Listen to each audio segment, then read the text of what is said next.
let's get started by preparing the vegetables that we're going to be using in our pad thai. First, we're going to be mincing about 5 cloves of garlic. Next, I'm using 1 green bell pepper and chopping it up into small cubes. We will then finely chop some green onions, followed by chopping half a cup of coriander.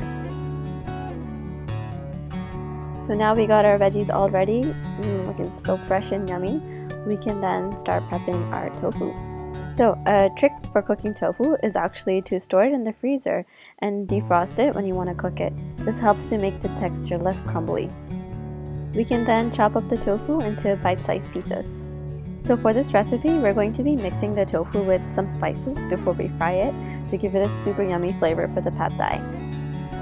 So start by adding 1 tablespoon of soy sauce, followed by half a tablespoon of Worcestershire sauce. We will then add some dry ingredients.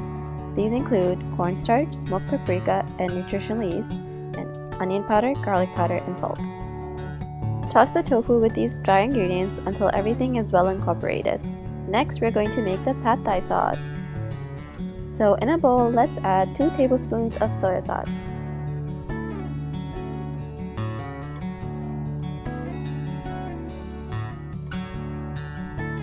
Next, we will add 4 tablespoons of apple cider vinegar.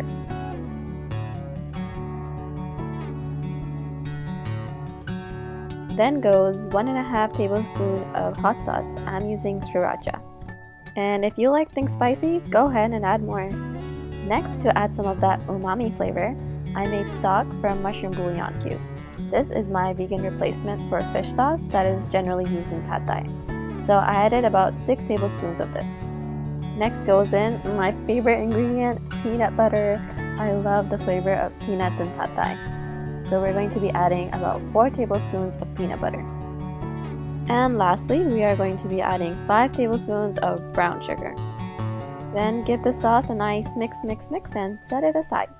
We will then boil our water to cook the noodles. And while that water is boiling, we can start frying the tofu. We will fry it with some shallow oil and letting it get nice and brown on one side and then flipping it over. Once the tofu is ready, we will set it aside. So pad thai recipes traditionally use rice noodles, but I personally like to use these chow mein noodles. So once your water is ready for the boil, you can go ahead and cook the noodles of your choice.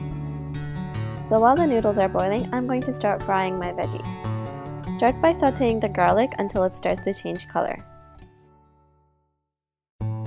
Then you can add the green pepper and saute for a minute.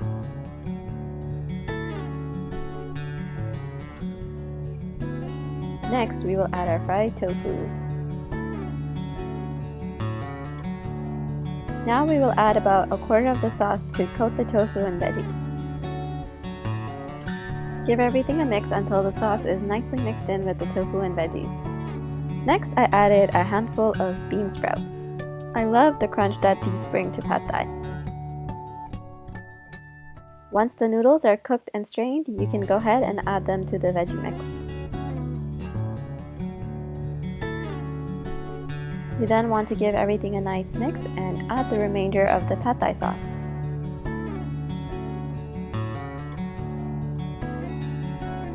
You then want to mix well to combine the sauce evenly with the noodles.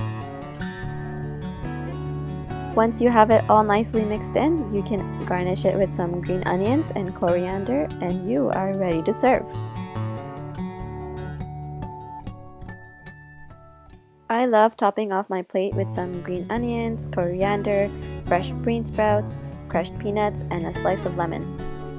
The bean sprouts and peanuts bring a nice texture and crunch to the plate, while the coriander and green onions bring some more freshness. And with a little squeeze of lemon juice on top, it just completes all the flavors. Pad thai is definitely one of my favorite dishes to veganize because the flavors are all so similar to the non-vegan pad thai, and the tofu just tastes amazing. Thank you so much for watching today's recipe. I hope you enjoyed it, and if you did, please like the video and consider subscribing to my channel where I share more vegan recipes and information about being vegan.